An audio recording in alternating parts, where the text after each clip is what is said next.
Önce bir trapez çəkək. Adlandırıram. A, B, C, D. BC paraleldir AD. BC 2'dir. AD 18.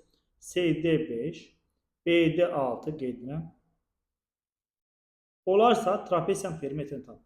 AB parçasını tapmaqla trapezin perimetrini tapmaq olar. Deməli, iki paralel düzxətdir. Üçüncü düzxət ləkəsində alın daxil çarpaz bucaqlar bərabərdir. Yəni bu bucaqla bu bucaq daxil çarpaz bucaqlardır və bir-birinə bərabərdir. Mən BCD və ABD üç bucaqlarını yenidən çəkəcəm. İki dənə təqribi üç bucaq çəkəcəm. Bu biri, bu da ikincisi.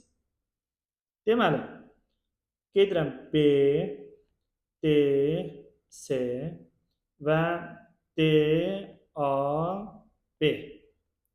Bu bucaq alfadır, BC 2'dir, BD 6'dır, CD 5'dir. Deməli, BD dediyi 6'dır, AD 18'dir.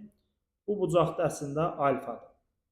Deməli, bir üst bucağın iki tərəfi, o bir üst bucağın iki tərəfinə mütənasib və onlar arasında qalan bucaqlar bərabər isə bu üst bucaqlar oxşardır.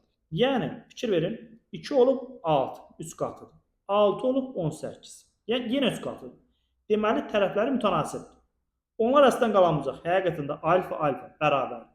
Deməli, bu üç bucaqlar oxşardır. Oxşarıq əmsalda neçədir əslində? 2 olub dedik 6. 6 olub 18. Oxşarıq əmsalı üstü, yəni 3 qatıdır.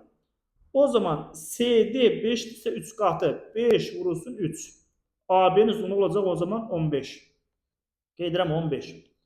Bundan sonra trapeziyanın perimetri. P, A, B, C, D bərabərdir.